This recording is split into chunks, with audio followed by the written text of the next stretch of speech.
반갑습니다. 네, 반갑습니다. 네, 저는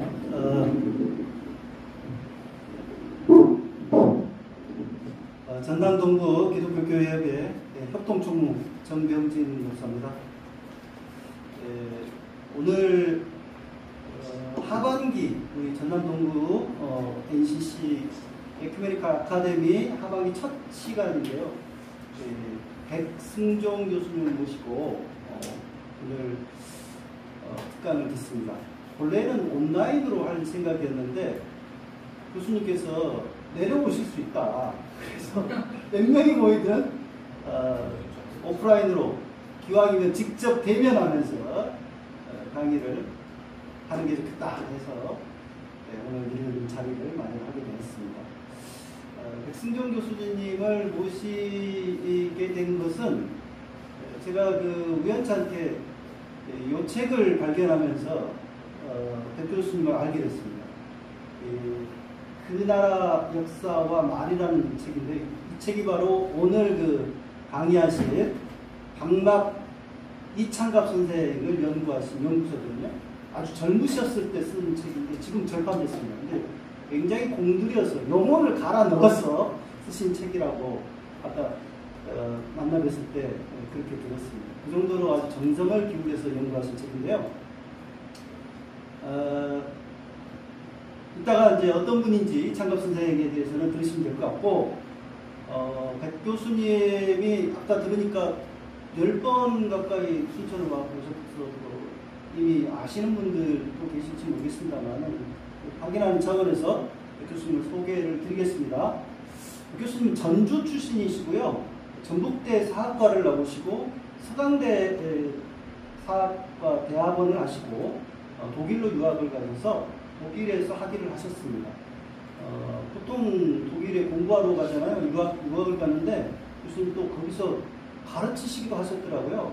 그래서 프랑스 고등사회과학원 거기서 초빙 교수를 하셨고 독일 튜빙겐대 전임 교수로 또 한동안 가르치시다가 서강대 사학과 교수님으로 오셔서 서강대에서 가르치셨습니다. 그 다음에 이제 자녀들 때문에 다시 독일로 가셔서 자녀들 교육을 시키시고 한국으로 나오신 것 같습니다. 지금은 주로 집필 활동을 주로 하고 계시고요. 이 책뿐만 아니라 책을 지금까지 한 30권을 쓰셨습니다. 굉장한 연구력을 보여주고 계시고 최근에 지금 연구 출판을 앞두고 있는 책이 인순신 하면 이제 떠오르는 인물이 원균이잖아요. 원균을 조명한 책을 방대한 저서를 지금 탈고를 하셔서 이제 곧 출간이 될 상황입니다. 그래서 오늘 강의해 주실 때 특히 이제 이창갑 선생님은 기독교와 관련된 인물이고 교육, 지역운동 이런 차원에서 굉장히 우리가 주목할 만한 인물이라는 생각에서 이 이창갑 선생님을 좀 소개해 주십시오. 제가 부탁을 드렸습니다. 강의해 주실 때 깊은 시간이 됐으면 좋겠습니다. 아시죠?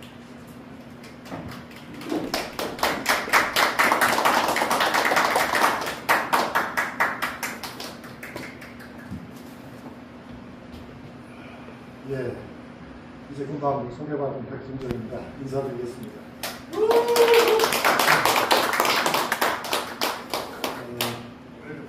우리 저 정병진 목사님. 마이크 들고 하시죠 그냥. 그럴까요? 편하게. 저를 이렇게 불러주셔서 큰 영광으로 생각합니다. 얼마 전에는 순천이 동부고 서부 목포 쪽에서 백은경 목사님이 부르셔서 강의를 또 한 적이 있고요. 또 이제 해가 바뀌면은 새해에는 포항에 가서 또 경상도 쪽에 또 목사님들하고는 한국의 역사에 관해서 4번에 걸쳐서 강의 1박 2일로 강의하고 그럴 계획이 또 잡혀 있습니다. 또 그 전에 앞에서는 서울에서 강남에 있는 서린교회에서 또 우리 역사, 기독교와 관련된 우리 역사를 몇 차례 함께 이제 저 강의하고 토론한 그런 경험도 있습니다. 그래서 저는 목사님들, 또 장로님들, 또 우리 여러 신자분들이죠. 과 함께 우리 역사, 또 우리 현실을 어떻게 짚고 넘어가야 할 것인가 를 논의하는 것을 매우 기쁘게 생각하고요. 기꺼이 합니다. 제가 잘 알진 못합니다. 잘 알진 못하는데 제가 아는 것은 이제 극히 작은 부분이고요. 그 작은 부분을 가지고 굉장히 뭐 아는 것처럼 떠들지만 실제 내용은 없습니다. 깡통입니다. 이제 여러분들이 이 깡통을 좀 채워주시기 바랍니다. 그래서 지금 저 앞에 있는 시계가 옳은 시계인 것 같은데요. 저 시계를 중심으로 해서 5시까지 제가 강의를 하고요. 그리고 여러분 좀 휴식이 필요하시면 좀 쉬셨다가 질의응답을 통해서 나머지 시간은 함께 생각해 보도록 하겠습니다. 저거는 넘기는 건 어떻게 누가 넘겨주시는 건가요? 아니면 제가 읽나요? 그래서 오늘 주제는 우리 정 목사님의 강력한 추천에 의해서 달막 이찬갑이라고 하는 한 뭐랄까 진실한 기독교인이죠. 교육에 큰 관심을 가지고 있었던 한 진지하고 진실한 고뇌가 많았던 그 한 인물을 좀 깊게 만나보려고 합니다. 저는 이분을 제목에서도 보시다시피 기독교 사회 민주주의자라고 생각합니다. 기독교라는 건 우리가 쉽게 알 수 있겠고요. 사회민주주의라는 건 뭘까요? 그러니까 공산당까지는 아닌데 좀 중도 좌파적 사고방식을 가지고 있는 분이다. 그분은 기본적으로는 민주주의를 원하는데 그분이 생각하는 민주주의는 자본주의를 부정하지는 않지만은 약육강식의 자본주의 형태는 반대하고 많은 사람들이 좀 더 따뜻하게 공동체를 만들어서 살 수 있는 그런 세상을 꿈꾼 분이다 하는 것입니다. 그래서 이제 그런 새로운 질서, 혁명하고 이런 건 아니에요. 빨간 띠 내고 투쟁하고 그런 건 아니에요. 그런 건 아니지만 자본주의 사회가 가지고 있는 비정한 점, 그 다음에 지나치게 엘리트 중심적이고 지나치게 한국을 숭배하는 것은 성서적이지 못하다는 그런 생각을 가지고 이분은 그 옛날 20세기 초에 저 평안북도 정주에 만들어진 오산학교의 정신을 잘 살려가지고 우리나라를 새롭게 일으켜 세워보고자 노력하다가 가신 분이에요. 자, 이제 한 장 넘겨주십시오.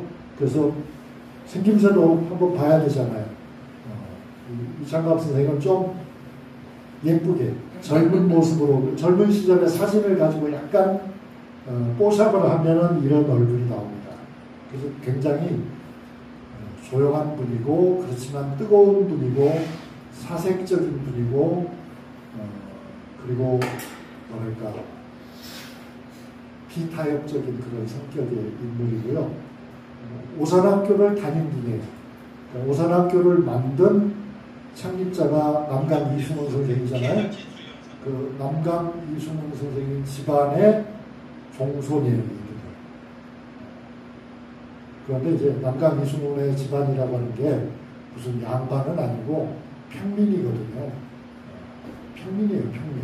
그리고 본인이 항상 종손이지만 평민이라는 의식에 가득 차 있었고, 이 평민의 가장 모범이 될 만한 인물이 누구라고 여러분 생각하십니까?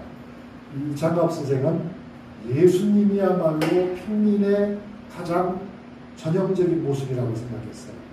대제사장의 아들로 태어나신 것도 아니고 사람들이 그토록 싫어하고 미워하는 그런 아주 비난의 대상이 되기도 하는 세리라든가 그런 심지어는 창녀라든가 또 각종 목줄병에 걸린 그런 사람들과 함께하는 삶을 예수님이 걸어가셨잖아요.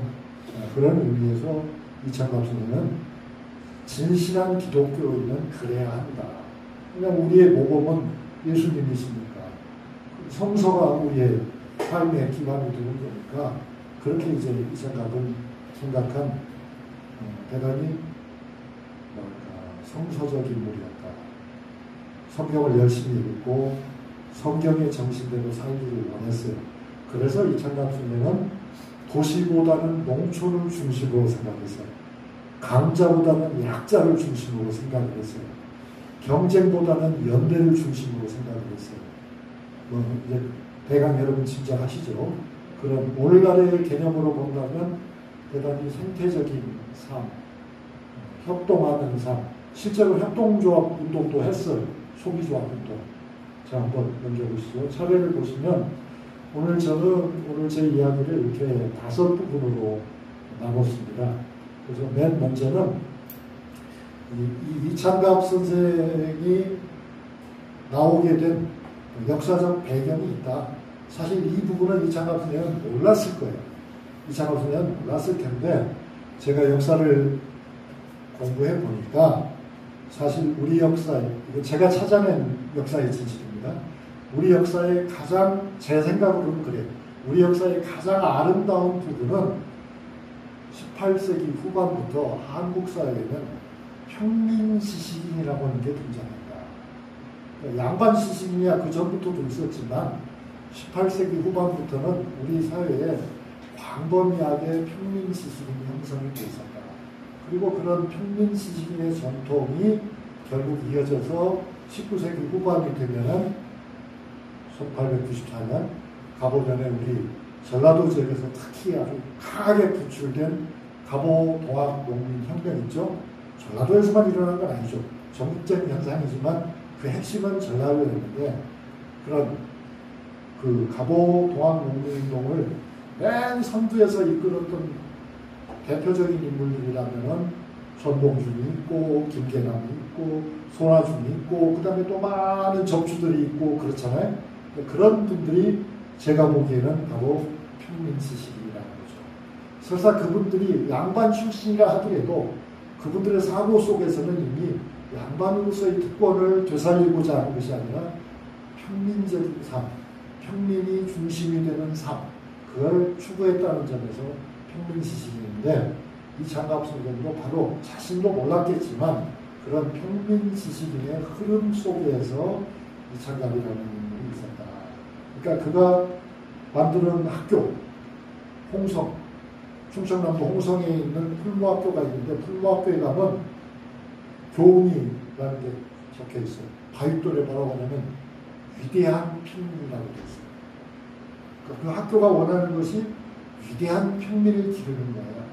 그러니까 뭐 서울대학 나와가지고 검사하고 판사하고 그런 사람을 반대하는 것은 아니지만 그런 사람을 기르는 게 목적이 아니라 위험없이 평생을 살더라도 위대하다고 하는 것은 꼭 교수를 해야만, 돈이 많아야만, 지식이 많아야만 되는 것이 아니라 가장 기본적으로 위대함의 조건은 뭐겠습니까?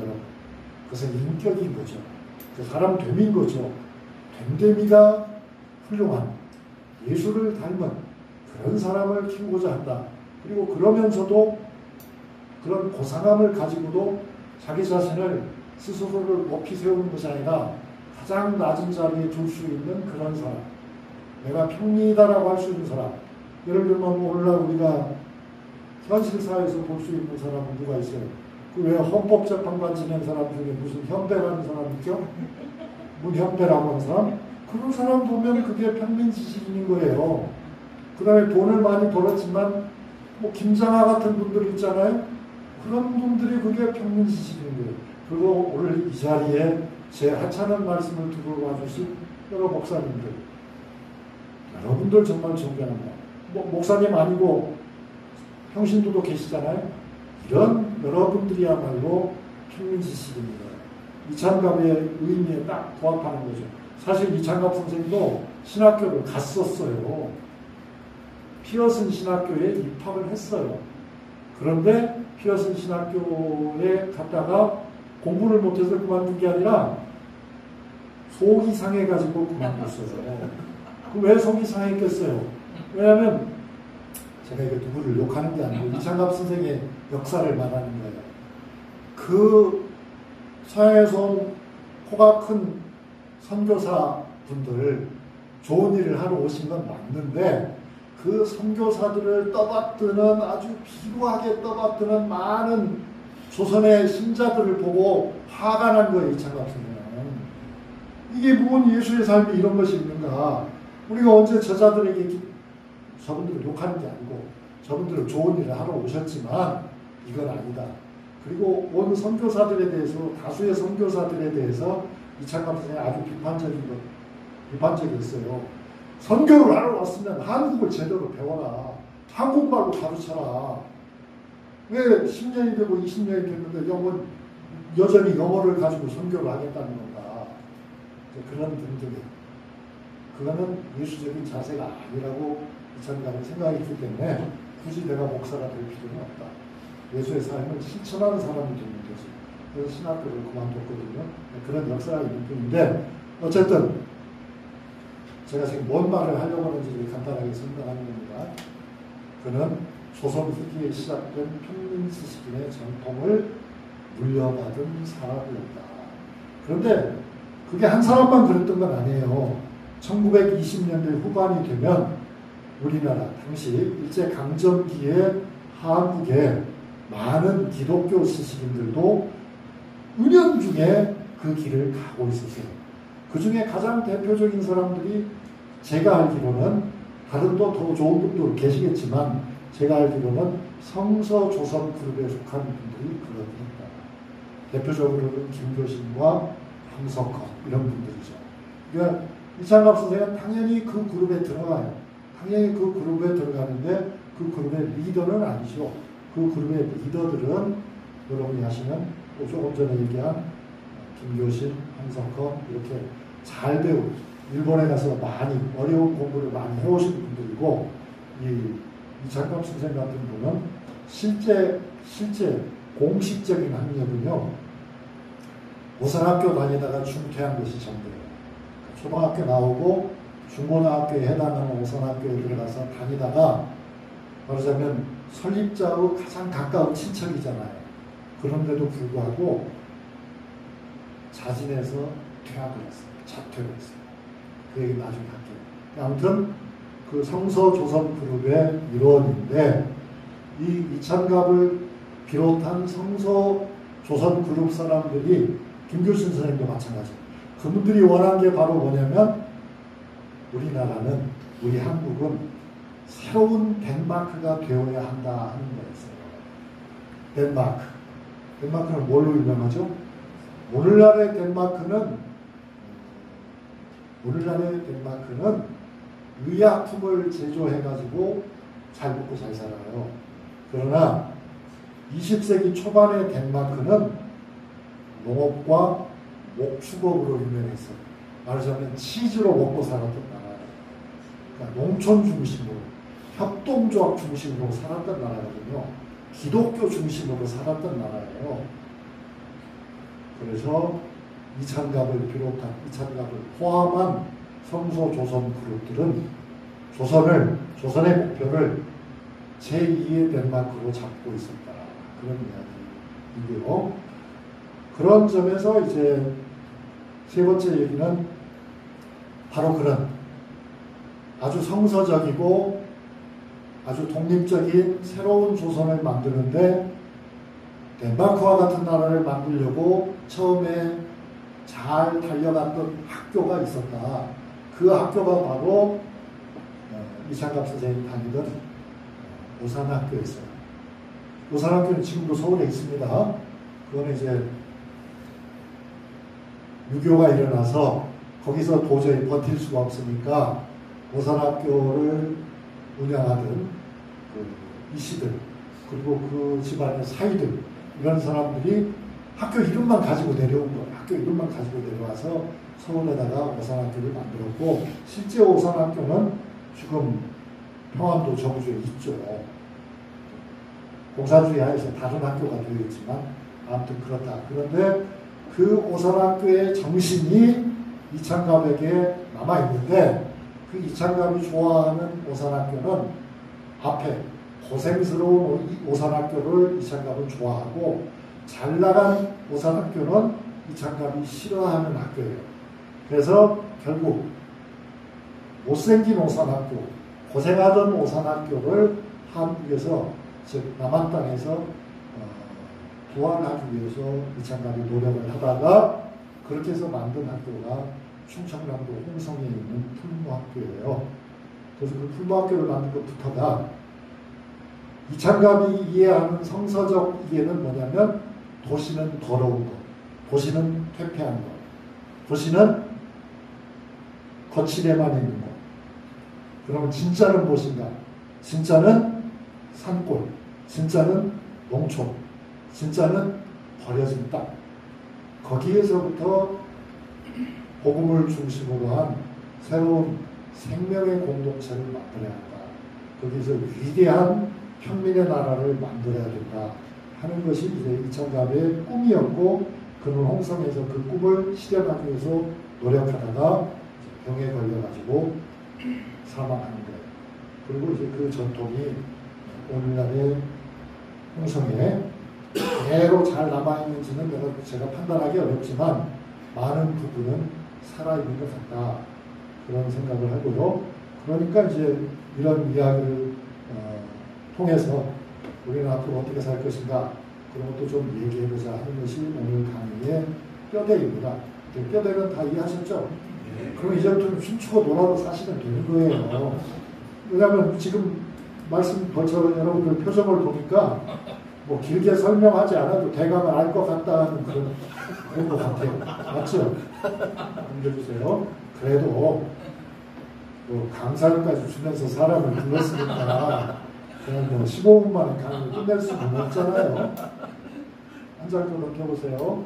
조선 후기의 평민지식이라고 하는 것이 어떻게 생겼나 하는 것도 우리가 좀 알아볼 필요가 있죠. 이것도 제가 사실은 별도 책도 쓴 게 있어요. 그런데 이제 장황하게 설명하면 날씨도 더욱더 졸리우니까 간단하게 이렇게 네 가지로 나눠서 얘기할게요. 아니 교수님, 지식인이라는 건 본래 가방끈이 긴 사람들이고 가방끈이 길면 좀 특권적이 되고 잘 먹고 잘 살아서 그 사람들이 평민하고는 좀 안 어울리는 거 아닙니까?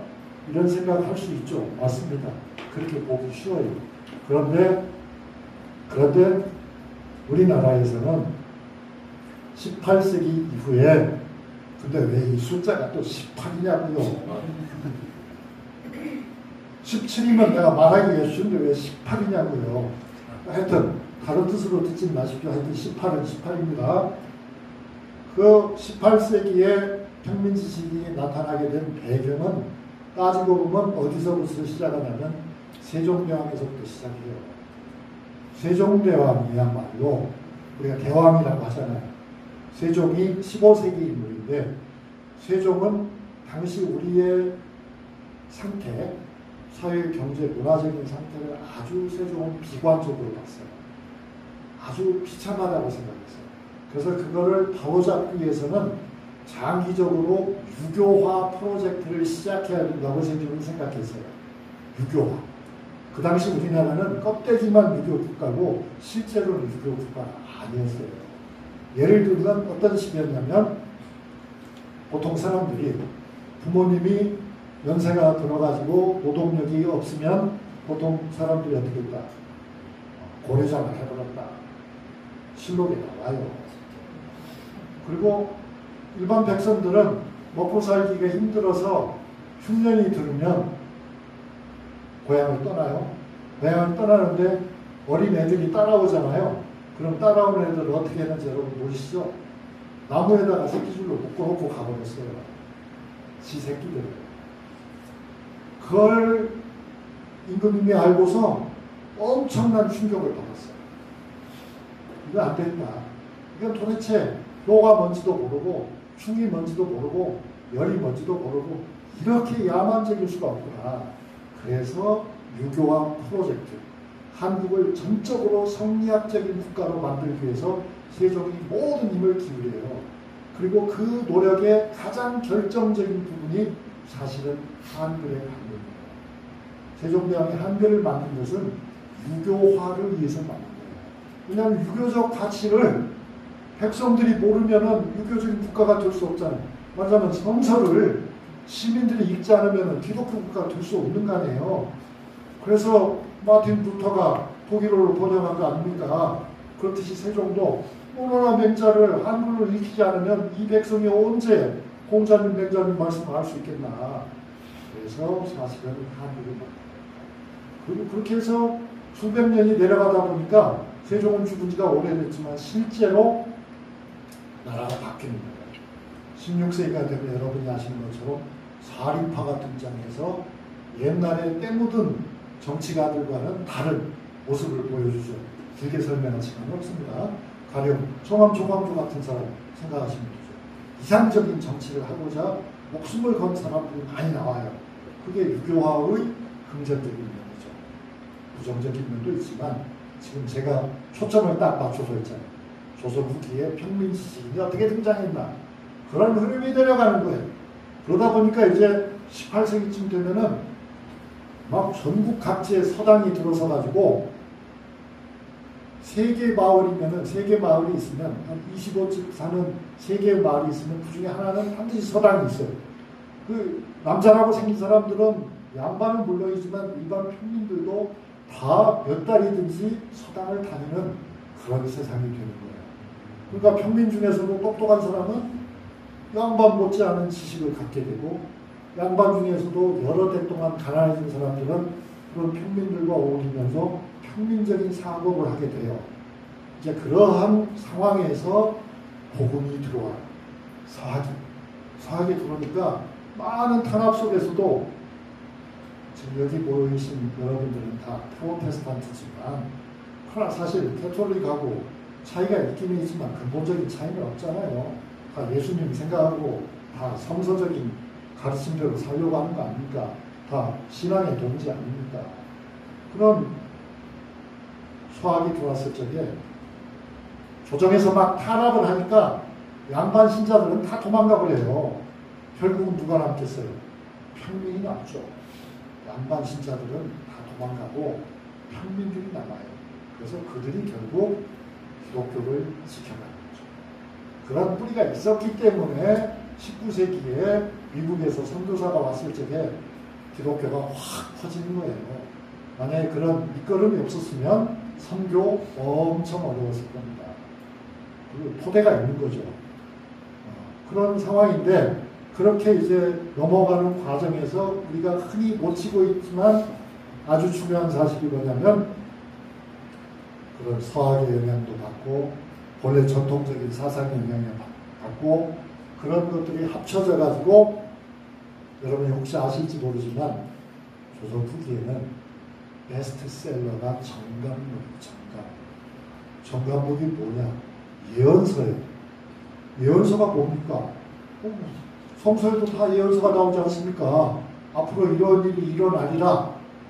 뭔 일이 일어날 거라고 하냐면 조선은 망한다 이거예요. 조선은 망하고 훨씬 좋은 나라가 온다는 거죠. 그리고 그 훨씬 좋은 나라에서 누가 주인이 될 거냐? 네가 주인이 된다. 그렇게 돼 있는 거예요. 그래서 사람들이 얼마나 좋아합니까? 그러니까 자세히 얘기하면 한이 없어요. 그런데 어쨌든 중요한 거는 뭐냐면 네 번째 적었죠. 그런 많은 정치적, 사회적, 문화적, 개혁운동, 반역운동, 운동이에요. 운동. 비밀 조직, 비밀 결사체들이 무수하게 등장하면서 사람들은 평민 중심으로 사회적인 조직을, 저항 조직을 만드는 연습을 하게 돼요.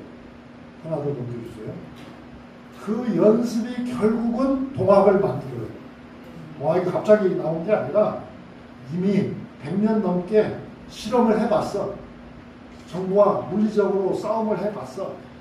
새로운 이념을 구상하기 위해서 만들기 위해서 고생을 해봤어. 그 끝에 동학이라고는 열매가 맺히는데 그게 이제 다 평민지식이에요. 최재우 평민지식이죠. 아버지는 양반 학살 아버지만 어머니는 보쌈 과부예요. 그러니까 최재훈은 말하자면 서자예요. 양반이 아닌 양반이에요. 그러니까 이 사람은 정체성이 달라요. 그 다음에 그 제자인 최시영은 어때요? 그 사람은 거의 종이에요. 거의. 평민이야라고 해도 과언이 아니에요. 근데 흐름이 그렇게 내려가요. 그래서 이 사람들은 뭐라고 그래요? 사람이 하늘이다라고 하잖아요. 사람이 하늘이다. 그리고 하늘 아닌 곳이 없다라고 하잖아요. 그죠? 하늘도, 땅도, 사람도, 물건도, 바람도, 물도 다 하늘이다라고 하잖아요. 그러니까 지금 거기서 말하는 하늘이라는 것은 길게 설명은 아니었고요. 간단하게 말하면 지극히 존귀한 것입니다. 이 세상에는 우리가 깔볼 만한 것들이 아무것도 없다. 모든 것들은 최상의 가치를 가지고 있고 그 최상의 가치를 가지고 있는 것들은 지배와 종속의 관계가 아니라 사랑과 우애와 연대와 협동의 질서를 요구한다. 이렇게 되는 거예요. 그러니까 이게 완전히 그야말로 박근혜가 말한 대박이죠. 그래서 그러한 생각을 바탕으로 해서 여러분이 잘 아시는 전봉준이나 김대남이나 손아준과 같은 사람들이 부질서를 깨고 새로운 질서를 만들기 위해서 혁명을 일으킨 거예요. 거의 뭐 전라도를 다 점령하다시피 하지 않았습니까? 그죠? 결국 그 벽을 넘어가지는 못하지만 그것 자체가 어마어마한 일이었고 어마어마한 경험이죠. 어마어마한 경험이고 그것은 이 세 사람만 한 게 아니라 우수한 수를 헤아릴 수 없는 많은 평민 지식인들이 역사를 바꾸는 물결을 만들어 본 매우 소중한 경험이죠. 그런 경험이 있었기 때문에 우리는 나라는 빼앗겨서도 1919년이 되면 남녀노소가 다 대독 단결해서 3.1 독립 만세를 부를 수가 있게 됩니다. 이제 여러분 잘 아시지만 가보 동학 혁명 과정에서 가장 앞장섰던 데가 돼요? 호남이죠. 왜 그래요? 왜 그래요? 아이고 귀한 분이 오셨네요. 장윤호 박사님, 박민호 교수님께서 오셨습니다. 환영합니다. 그래 이제 이렇게 호남이 중심이 되어서 사실상 동학농민혁명이라는 것은 호남만의 일은 아니지만 전국적인 일이지만 그렇지만 그거는 크게 보면은 간단하게 말씀드리고 넘어가게 세 가지 측면이 있어요. 하나는 뭐냐면 호남이 시대적 모순이 가장 첨예했던 지역이라는 거죠. 그 까닭은 우리가 너무나 많은 곡물을 생산하고 있었습니다. 당시에 생산물 중에 가장 중요한 건 쌀이나 보리나 콩 아닙니까? 그런데 호남이 곡창지대 아닙니까? 그래서 이제 그런 생산하고 빼앗기고 하는 그런 수탈의 문제가 가장 직접적으로 나타난 곳이 호남이었다. 그리고 호남에서 폭발력이 가장 강하다 하는 것도 있고요. 그 다음에 두 번째로는 호남이야말로 그런 평민 지식인들이 많고 평민들의 조직이 아주 발달한 지역이라는 것이죠. 그러니까 지금도 충청도나 경기도의 농민들은 다 그런 소리를 해요. 우리 충청도 사람들도 전라도 사람들처럼 좀 농민들이 단결했으면 좋겠다. 우리 경기도 사람도 그랬으면 좋겠다. 그건 뭐냐면 우리 전라도 지역이 논농사가 크게 발달했기 때문에 논농사가 발달한 지역이 되려면은 아주 짧은 기간에 모심기도 하고 김매기도 하고 그렇잖아요. 수확도 해야 되고 그런 협동 조직이 발달이 굉장히 중요하거든요. 그래서 다른 어떤 지역보다 우리는 그게 많이 발달했다. 그런 게 굉장히 중요해요. 또 한 가지 측면은 뭐냐면 그런 한국의 변혁운동에서는 아주 중요한 흐름이 기본이 됐던 것이 미륵신앙이에요.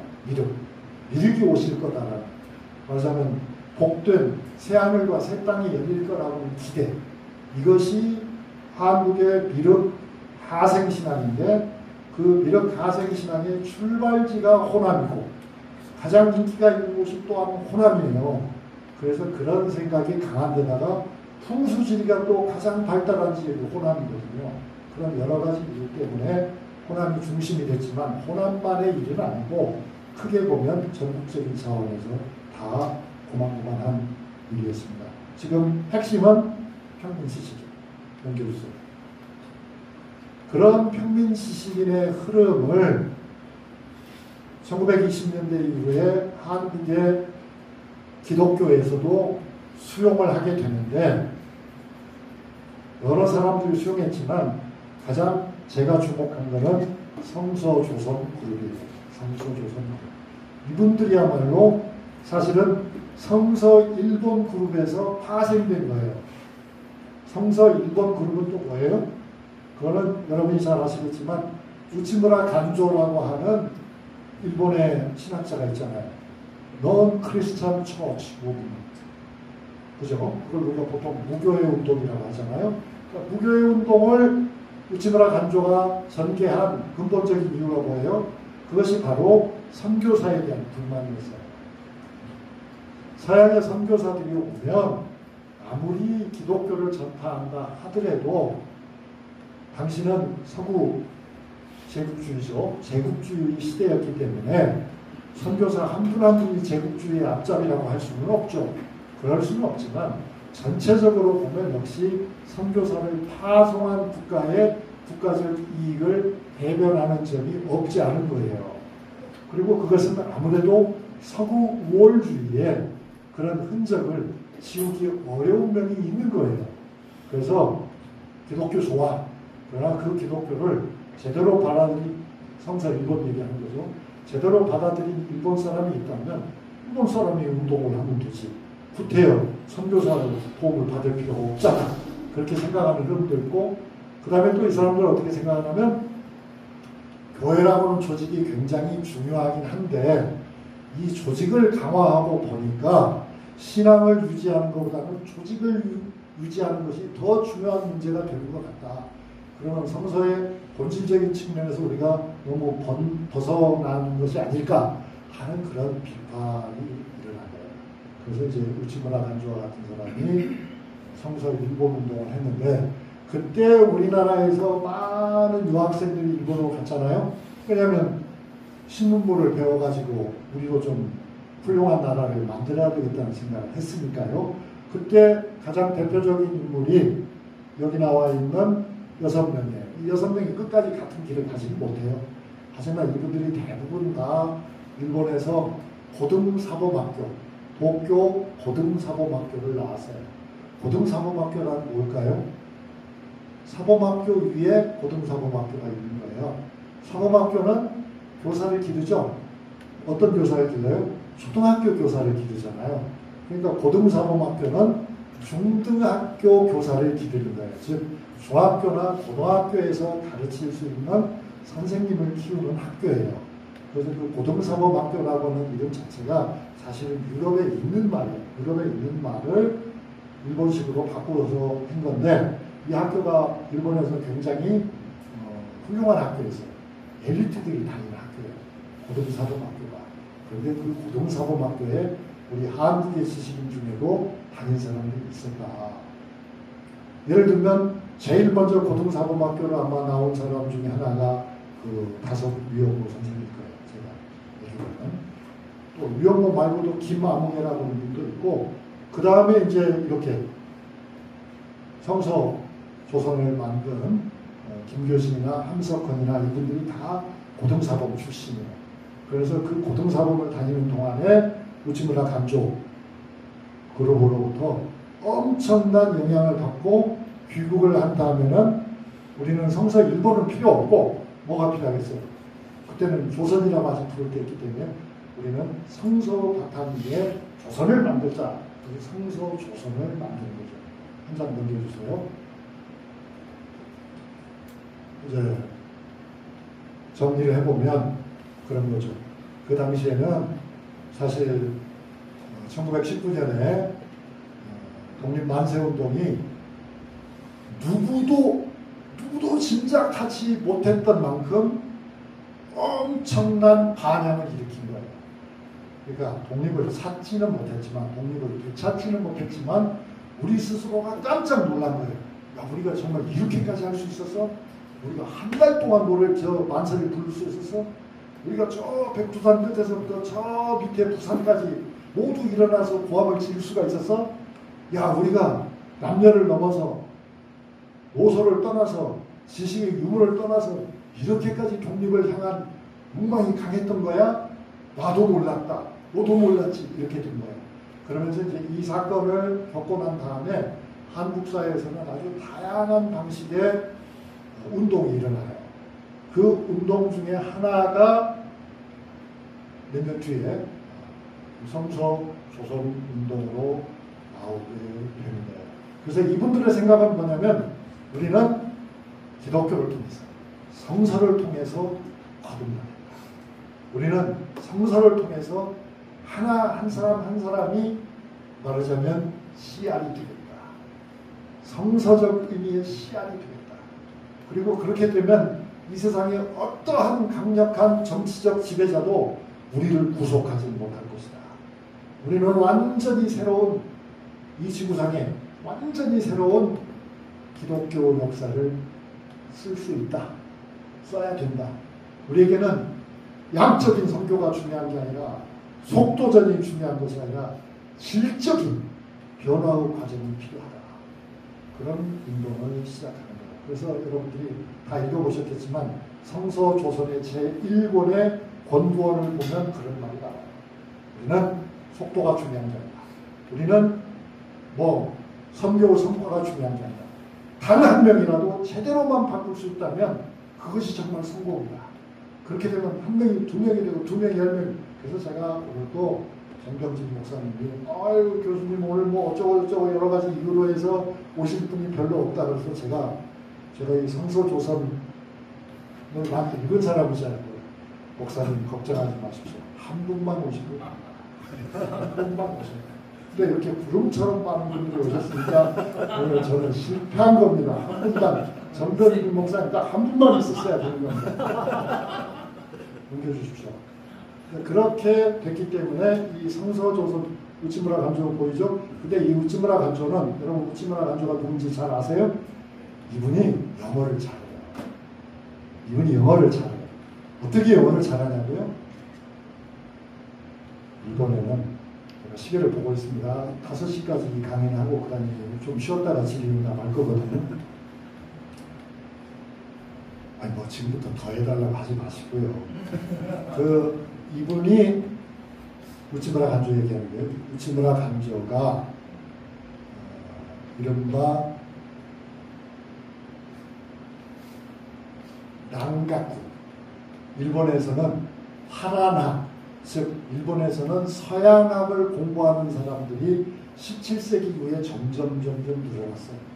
그래서 우찌무라 간조 시대가 되면 일본 안에 서양에 관한 것을 연구하거나 취미를 가지고 모여서 활동을 하는 모임이 몇 개나 되냐면요. 2,000개가 넘었어요. 2,000개.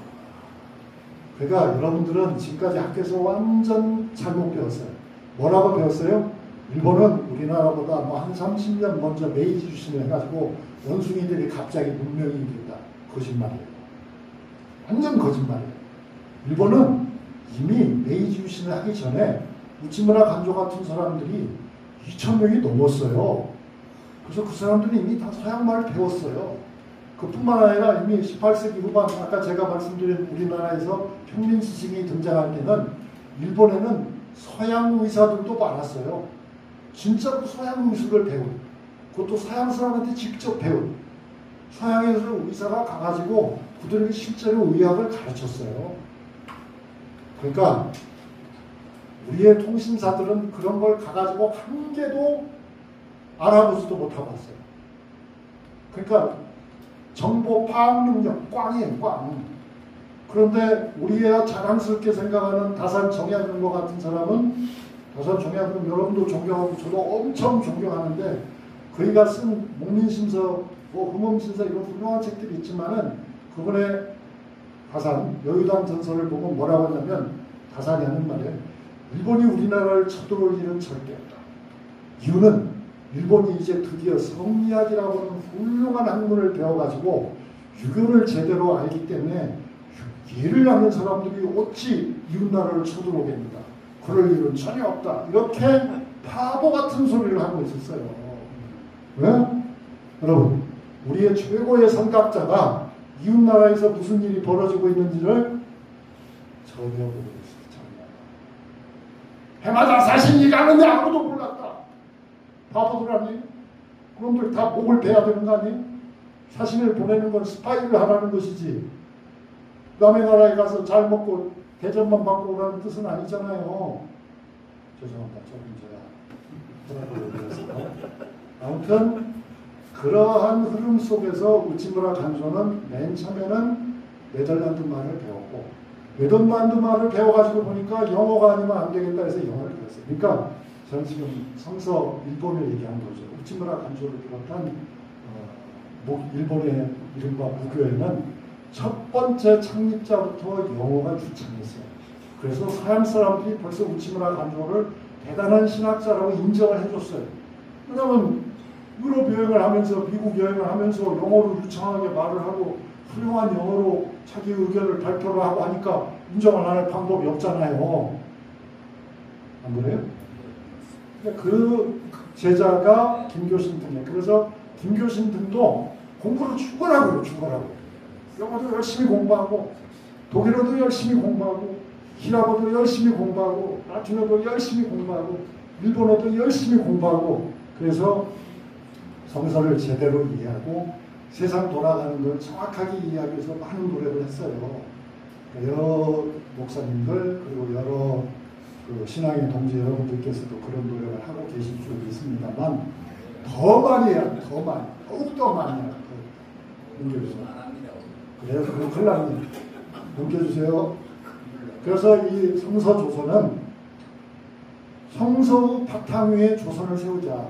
조선의 바탕 위에서 성서를 세우는 게 아니에요. 이 조선은 성서 바탕 위에 서야 된다. 성서 바탕에. 그러면 성서 바탕에 서려면 어떻게 해야 되는가? 기존에 때 묻은 조직 이런 거 다 필요 없다. 그리고 때 묻은 교리 같은 거 이런 것도 다 필요 없다. 마르틴 루터의 정신으로 되돌아가는 거다. 종교혁명의 정신으로 돌아왔어. 성경의 정수 위에서 한 사람 한 사람을 거듭나게 해야 된다. 나 자신부터 이렇게 한 거예요. 그러니까 얼마나 맹렬해요. 막 아침에 일어나자마자 냉수맛 잘하고 막 야단 맞죠. 그래서 성서조선이라는 잡지는 조금 흥분한 것 같아요. 성서조선이라고는 잡지는 발행 부수가 적어요. 많이 찍으면 300부. 보통은 150부 정도를 찍는데 그 잡지도 받아보고 돈을 내는 것이 아니라 돈을 먼저 내고 받아봅니다. 그리고 그 잡지에는 절대로 오자가 있으면 안 돼요. 철저하게. 아니 성서 바탕 위에서 나라를 세울 사람들이 그런 실수를 하면 되겠어요? 그러니까 아무튼 그야말로 독립운동의 정신이 아니라 혁명의 정신으로 한 줄 한 줄을 써나가고 필진도 독자가 곧 필자예요. 필자가 따로 있는 게 아니에요. 그러니까 물론 그 중에 간판스탄이 있었죠. 간판스탄은 아까 말한 김교신이나 함석헌 그분들은 아주 간판스타지만 그 외에는 이창갑과 같은 오늘 강의 이창갑이죠. 이창갑은 독자죠. 독자지만 기고를 자주 하는 독자였어요. 그러니까 수준이 높은 거예요. 다들. 한번 보세요. 그래서 이분들이 원하는 것은 결국 이건 제 표현입니다. 이분들이 원하는 것은 자율적 근대화예요. 그러니까 뭐 미국 사람들이 이렇게 하니까 우리 받아들이자. 영국 사람들이 하니까 받아들이자. 그런 게 아니에요. 그게 아니고 우리는 현재 우리가 가지고 있는 조건을 가장 성서적으로, 가장 합리적으로, 가장 인간적으로 뜯어고치는 일을 하자. 그리고 이건 절대 공업을 중심으로 발전시키는 게 아니라 사람은 먹어야 사니까 먹는 것을 위주로, 영업을 위주로 시작하자. 그리고 이미 우리 조선 사람들은 다 그 당시에 시골에 살았잖아요. 그러니까 시골이 중심이 되는 것이 서울이 중심이 되는 건 아니다. 부산이 중심이 되는 건 아니다. 농촌 중심으로 고치는 거다. 그렇게 생각이 든 겁니다. 그래서 이제 그분들이 모델로 삼았던 것이 바로 그룬트비히가 일으킨 근대 덴마크였어요. 그러니까 이찬감이나 김교신이나 함석헌이나 이런 분들은 그 외에 다른 분들도 많이 공감을 했어요. 성서그룹 밖에서도. 그건 뭐냐면 덴마크가 조선이고 독일이 일본이다 이렇게 본 거예요. 덴마크가 바로 밑에 있는 나라가 독일이잖아요. 독일이 엄청 깨져가지고 좋은 땅은 다 뺏겼어요. 지금의 슐레스비 홀슈타인이라고 하는 지방이 원래 덴마크 땅인데 그걸 독일한테 다 뺏긴 거예요. 다 뺏기고 황무지만 남은 거예요. 그리고 엄청난 열등감만 덴마크 사람들은 가졌던 거예요. 그거를 뒤집어 엎은 사람이 바로 그룬트비예요. 그룬트비라는 사람이 독일의 독일이 아니고 덴마크의 성직자예요. 아주 엄격한 성직자예요. 그분이 결국 성서 바탕 위에서 덴마크를 뜯어고치는 거예요. 그때 이 그룬트비가 강조한 것이 바로 뭐냐면 역사와 말이에요. 우리 덴마크의 오래된 역사가 있다. 우리 덴마크는 덴마크인의 고유한 언어가 있고 그 언어로 표현된 많은 이야기들이 있다. 그 우리의 역사와 우리의 말을 우리가 철저하게 연구하고 공부함으로써 우리는 자각할 수 있다. 성서적 의미에서 완전히 새롭게 태어날 수 있다. 그렇게 새롭게 태어난 우리가 하는 일은 나라를 이 세상에서 아무도 만들어 본 적이 없는 완전한 새 나라를 만들 수 있다. 그래서 실제로 그게 만들어 버린 거예요. 그게 바로 이제 독일도 공업화를 하고 프랑스도 공업화를 하고 뭐 네덜란드도 공업화를 하고 뭐 상업화를 하고 뭐 다 하는데 덴마크는 농업을 통해서 목축업을 통해서 그들보다 더 잘 사는 나라를 만드는데 성공했어요. 그러니까 이상갑을 비롯한 이분들은 우리가 갈 길은 미국의 길이 아니고 프랑스의 길이 아니고 독일의 길이 아니고 일본의 길이 아니고 우리는 덴마크의 길을 간다. 그 덴마크에서 그렇게 성공하게 되는데 아주 중요한 역할인 것이 폴케 호이 슐레라고 하는 거예요. 이게 말하자면 폴케라는 말은 백성들이라는 뜻이에요. 호이 슐레라는 말은 하이스쿨이라는 뜻이에요. 그러니까 백성들의 고등학교.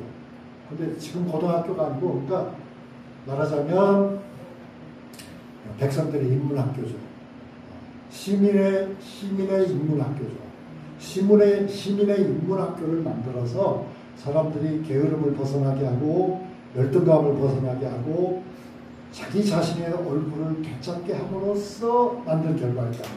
그래서 덴마크에서는 아주 지배적인 정당이 사회민주주의 정당, 기독교 사회민주주의 정당. 기독교적 정신에 의해서 평등을 실천하고, 기독교적인 정신에 의해서 상호, 그죠? 돌봄을 하고, 기독교적인 정신에 의해서 신분의 간격을 극복하고, 기독교적인 정신에 의해서 성별 차별을 극복하고. 그래서 결국 덴마크가 완전히 떠버렸잖아요. 지금도 덴마크 다 좋게 생각하잖아요. 그죠? 아주 유럽의 가장 대표적인 복지국가라고 생각하잖아요. 그 출발이 바로 그룬트비히였단 말이에요.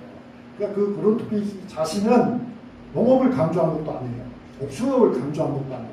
그리고 오직 덴마크 역사와 덴마크 말을 통해서 순수한 우리의 기독교적 정체성을 다시 찾아야 된다. 그 운동을 했는데 그 제자 중에 콜베라고 하는 아주 훌륭한 인물이 나와가지고 그 사람이 그 재교육된 덴마크 시민들을 중심으로 정치운동을 벌여가지고 정권을 장악하고 그렇게 해서 아주 훌륭한 국가를 만들었던 거거든요. 그래서 이 사람들은 그런 나라를 만들기 원한다. 여기 이제 그룹이 동상이네요. 네. 자, 오산학교 성공했습니다. 제가 시계를 보니까 5분밖에 시간이 없는데 5분 더 들려서 10분 안에 마무리하도록 할게요. 자, 넘겨주세요. 그 오산학교를 만들 때에는 아무도 그룬트비히 이런 거 몰랐잖아요. 그때는 이런 건 몰랐고 대신에 아주 애국적인 학교를 만든 거죠. 그러니까 이 학교 출발은 이 네 가지 적었죠. 첫째는 1904년, 5년 사이에 러시아와 일본이 전쟁을 했는데 러시아가 깨졌잖아요. 러시아가 깨지는 바람에 한국의 많은 지도층들이 충격을 받았어요. 그 중에 한 사람이 바로 남강 이승훈이었어요. 남강 이승훈만 충격을 받은 건 아니고 많은 사람들이 어떤 의미에서 충격을 받았냐면 당연히 러시아가 이길 줄 알았는데 일본이 이겼어요. 그래서 일본이 이기고 보니까 이제 울사늑약이 오잖아요. 그러니까 개인적으로 아무리 사업을 잘하고 개인적으로 아무리 성실한 사람으로 살려고 해도 나라를 잃게 되면 어떻다? 다 소용이 없다. 나라를 뺏기면 내가 개인적으로 내가 양반이거나 상놈이거나 부자이거나 가난뱅이거나 나한테 오는 타격이 심각하다. 그러니까 일단 나라를 구해야 된다. 그 나라를 구하려면 학교가 있어야 된다는 거예요. 왜냐하면 모르면 지니까. 모르면 지잖아요. 그래서 오산에 돈도 없는 사람들이 학교를 만들었는데 그 학교는 결과적으로 외국 지사들의 마지막 정거장이 됐어요. 왜 마지막 정거장이 됐냐면 북쪽에 있기 때문에 거기서 못 버티면 어디로 가겠어요? 압록강을 넘어서 만주로 중국으로 가니까. 그러니까 그런 피 끓는 애국 지사들이 모여드는 마지막 정거장이 오산학교였으니까 이 오산학교에서는 사실 국어를 잘 가르친다기보다 영어를 잘 가르친다기보다 뭘 가르쳤겠어요? 애국심을 가르쳤던 거죠. 피 끓는 애국의 정신으로 학교를 만들었어요. 그러니까 이 학교는 3.1운동 때 어떻게 됐겠습니까? 이 학교의 창립자인 남강 이승훈 선생은 33인 중에서도 아주 기독교계를 대표하는 장로님으로서 참여를 했고 오산학교 학생이나 졸업생이나 그 지역 주민들은 누구보다 열심히 만세를 불렀잖아요. 그래서 그냥 일본 사람들이 와서 학교를 초토화시켜버렸죠. 살짝이 학교가 망가졌죠. 그게 애국의 대가였습니다. 그러나 사실은 그런 애국의 학교는 실제로 많은 인물들을 내요. 함석헌도 바로 오산학교 출신이고 우리가 학교 다닐 때 누구나 배운 소월, 김소월도 오산학교 출신이고 시인 중에 시인들의 시인이라고 하는 백석도 오산학교 출신이고 이창갑은 백석과 동기입니다. 동기입니다. 아주 친했던. 그 다음에 우리나라 근현대에서 가장 대표적인 화가 중에 한 사람이 이중섭 아닙니까? 그도 오산학교 하나입니다. 그런데 그 많은 오산학교 출신의 사람들 중에서도 지금 위에 적은 사람들은 비교적 다 초기 졸업자들. 초기에 뛰어난 인물들이 많이 나왔던 거예요. 그 이유는 피 끓는 애국 투사들이 가르쳤기 때문에 그런 거예요. 그 중에 한 분이 고담 조만식 선생인데 이 고담 조만식 선생이 가장 사랑한 제자가 바로 오늘 이야기의 주인공인 할막 이창갑이었어요. 그런데 이 고담 조만식 선생이 애국심이 투철했기 때문에 결국 1921년쯤 되니까 총독부에서 오산학교 당국에 압력을 넣어요. 뭐라고 하겠어요? 다른 사람은 다 있어도 좋은데 고담 조만식만은 니네 학교에서 좀 뺐으면 좋겠다 이렇게 되는 거예요. 자 이제 학교가 갈림길에 쓴 거죠. 애국의 길을 가려면 고담 조만식을 잡아야 돼요. 고담 조만식을 잡으면 어쩌면은 폐교령이 내릴 것 같기도 하고 그러니까 남강 이승훈은 뭘 선택했겠어요? 그냥 고개를 돌리는 거죠. 알아서 있든가 가든가 알아서 있든가 가든가 하면 고담 조만식에게는 그게 가라는 말로 들려요? 있으라는 말로 들려요? 가라는 말이죠. 그건 가라는 말이에요. 다음에 누가 그러면 꼭 가세요. 고담 조만식이 안 잡는다는 건 가라는 뜻이에요. 안 잡는다는 건. 네가 알아서 해라는 말은 난 네가 없으면 좋겠어라는 뜻인 거거든요.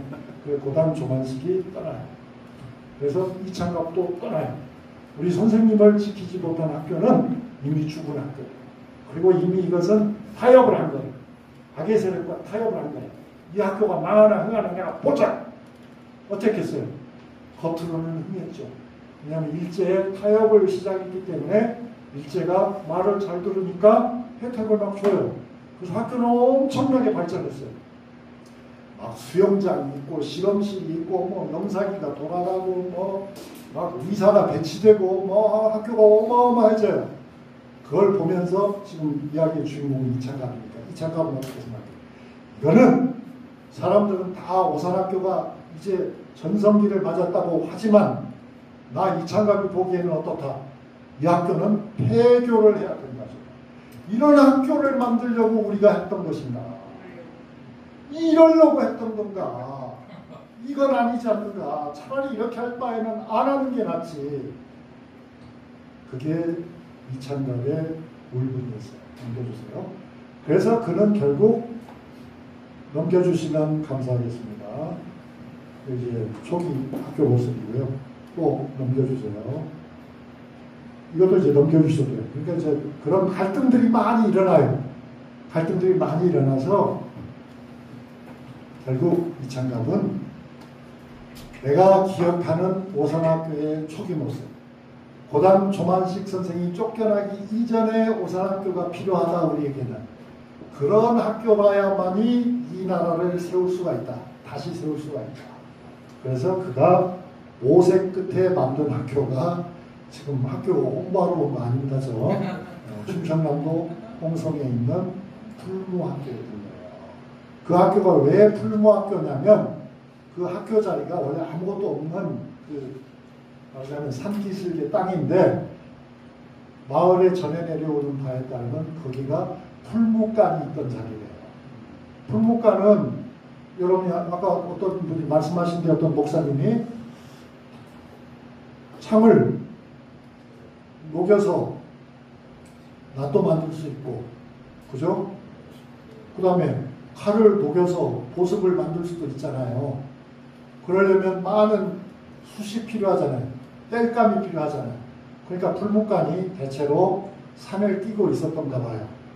목재를 구하기가 쉬우니까 숯을 만들기가 쉬우니까 그래서 아마 그 전설은 맞는 것 같은데 이창갑은 그 말을 듣고서 환호작약한 거예요. 그렇다. 우리야말로 이제 찌든 한국의 때를 날리고 새로운 한국을 벼려야 할 텐데 그 자리가 본래 풀무간이라니 얼마나 좋은가. 이거야말로 하나님의 뜻이 여기 있었구나. 그래서 풀무라는 이름을 살려서 학교를 풀무라고 하게 되는 거예요. 그 학교 모습이고요. 넘겨주세요. 그래서 이제 이분이 원한 건 뭐냐면 어느 한 사람 한 사람이 두각을 나타내는 것도 중요하지만은 결국 농촌은 하나의 공동체가 되어야 되겠구나. 말하자면 한국이라고 하는 나라는 여러 마을 하나하나가 공화국인 그런 나라여야 되겠구나. 마을 공화국의 연합으로서의 한국이 필요한 거구나. 그렇게 생각하는 거예요. 그래서 이건 뭐 사법고시 합격하는 그런 무등생을 기르는 것은 산업 역군을 키우는 그런 학교가 아니다. 도시에 인재를 공급하는 그런 농촌이 아니다. 우리는 이 농촌이 말하자면 지속 가능한 농촌, 순환 가능한 농촌, 모두가 고향을 떠나지 않고 살아야 되는 그런 농촌. 떠나는 건 자유지만 도시로부터 올 사람을 받아줄 수 있는 그런 농촌, 그런 농촌을 만들어야 되겠다. 거기에 그 한 중심에 학교가 있어야 되겠다. 이런 생각을 하는 거예요. 그래서 왜 꼭 학교가 필요하냐면 그가 하는 말이에요. 사람이 일만 하면 소하고 다를 게 무엇인가. 또 사람이 공부만 하면 탁상 공론만 하는 도깨비와 다를 것이 무엇인가. 그래서 일도 하고 공부도 하고 일도 하는 그런 나라가 돼야 되는데 그러려면 역시 구름투비가 말한 그 나라와 역사와 말을 찾는 것이 우리에게는 너무나 중요합니다. 다른 모든 과목을 다 없애도 좋지만 아무것도 안 가르쳐도 좋지만 역사와 문학만큼은 우리 장 교수님 눈이 번쩍번쩍하네요. 문학 얘기를 하니까 그런 역사와 말을 찾자. 왜냐하면 이분이 생각하는 역사의 의미는 뻐기는 역사가 아니고 반성하는 역사, 회개하는 역사, 성찰하는 역사예요. 그리고 말은 평민적일수록 좋다고 생각했어요. 왜냐하면 지배자들의 말에는 꾸밈이 있고 지배자들의 말에는 거짓이 있고 지배자들의 말에는 여러 가지 이해 타산이 섞여 있으니까 그런 걸 싹 밀어버리고 순수한 농민의 말. 마치 마틴 루터가 농민의 말로서 독일어 성경을 번역했듯이 우리는 그야말로 가장 조선적인 사람들, 아무런 때가 묻지 않은 그런 평민의 영혼이 깃든 말을 살려서 그런 말을 누구나 배우고 쓰게 하자. 그런 거였어요. 그렇다면 우리의 전통은 어떻게 되는 건가? 우리의 전통이라고 하는 것은 전통 아래로 성서가 들어가는 것이 아니고 성서 위에서 전통이 선택적으로 흡수되는 그러한 문화를 만들어야 되겠다.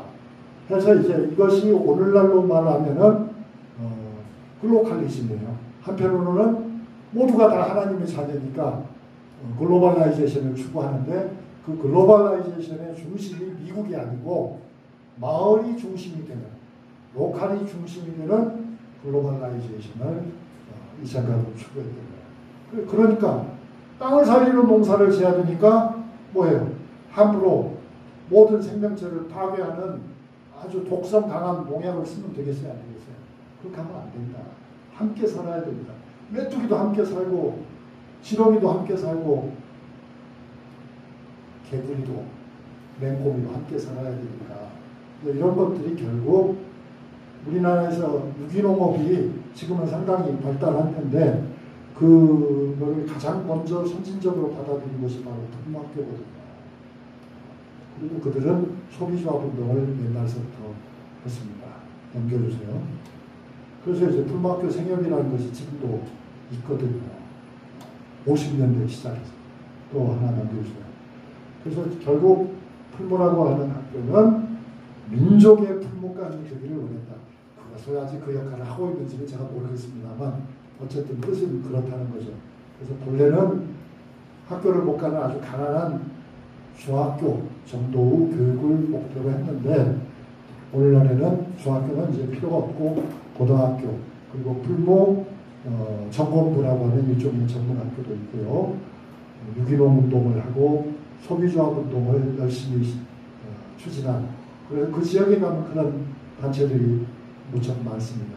결국 이 모든 것들은 도시문명 중심이 아니고 소비문명 중심이 아니고 공업과 상업 중심이 아닌 농업 중심의 마을 문화 공동체 또는 마을 공동체 문화를 만들기 위한 노력으로 수렴이 됐다. 이런 운동은 거기서만 할 일이 아니라 사실은 다른 많은 지역에서도 우리가 함께 궁리해야 할 점이라고 합니다. 이제 정리해 보겠습니다. 우리의 과제는 무엇일까요? 저는 네 가지를 생각했습니다. 사실 오늘날 우리는 지역 소멸의 위기에 빠져 있습니다. 설명할 필요가 없죠. 기후 위기라고 하는 큰 문제에 부닥쳐 있습니다. 그러니까 결국 이렇게 된 이유는 무엇입니까? 첫 번째 제가 적었습니다만 다른 이유도 있지만 사람들이 다 무한 성장을 추구한 거예요. 무한 경쟁, 무한 성장, 무한한 공업화, 무한한 선진화를 추구한 결과가 결국 이런 파탄을 낳은 거죠. 그러면 이제 그것을 어느 정도는 속도 조절을 할 필요가 있다. 속도 조절을 하고 어려운 일이죠. 그래서 평민 지식인을 중심으로 한 지역 공동체가 살아야 되는데 그 지역 공동체의 중심에 무엇이 있어야 됩니까? 성서가 있어야 됩니다. 성서를 기반으로 한 새로운 지역 공동체 운동이 여러분이 아마 이미 하고 계시겠지만 좀 더 힘차게 전개될 필요가 있다.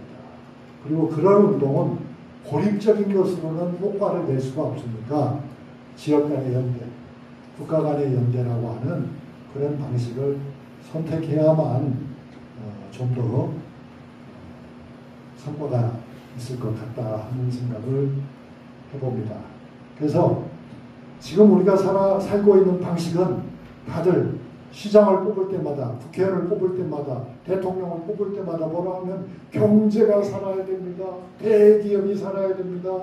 여러분 인재를 서울로 보내십시오. 서울대학교를 몇 명 보낼 학교입니다. 다 그런 얘기들만 하잖아요. 그러면 순천에서도 그동안 서울대를 많이 보냈는데, 순천에서 그동안 탐사검사 많이 들였는데 그게 순천의 발전에 어떤 영향을 줬나요? 한번 생각해 볼 필요가 있는 거죠. 그렇잖아요? 그래서 그거보다는 문화가 중심이 된 소박하지만 품위 있는 그런 지역 공동체를 만들어야 하지 않을까. 그러려면 역시 구심점이 필요하지 않을까. 그 구심점은 역시 성서가 돼야 될 텐데, 그냥 성서만 들고 다니면서 저 이걸 보십시오. 이거 안 보고 다 죽이려고 이렇게 해가지고 될 건 아니잖아요. 근데 이게 결국 학교라고 하는 것이 굉장히 중요한 형태인 것 같아요. 그게 꼭 수학을 가르치는 학교가 아니어도 지역 실정에 맞는, 그 지역은 각각의 실정이 있을 겁니다. 그 실정에 맞는, 그게 무슨 뭐 문화운동이 됐든 뭐가 됐든 그런 다양한 분리를 하면은 아마도 이천갑의 삶은 우리 안에서 새롭게 다시 피어날 수 있지 않겠나.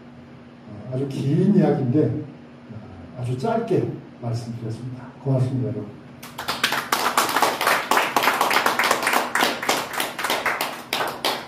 쉬지 말고 그냥 그래요. 바로 한 20분, 30분. 그러시죠. 그러면 화장실 가실 분은 조용히 갔다 오시고, 저는 질문을 환영합니다.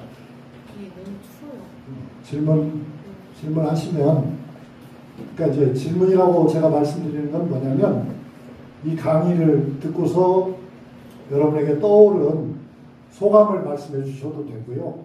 세부적인 설명을 요구하셔도 되고요. 또는 제가 한 여러 가지 이야기가 너무 거칠고 또 잘못된 것일 수도 있어요. 그러니까 그런 비판을 해주셔도 좋습니다.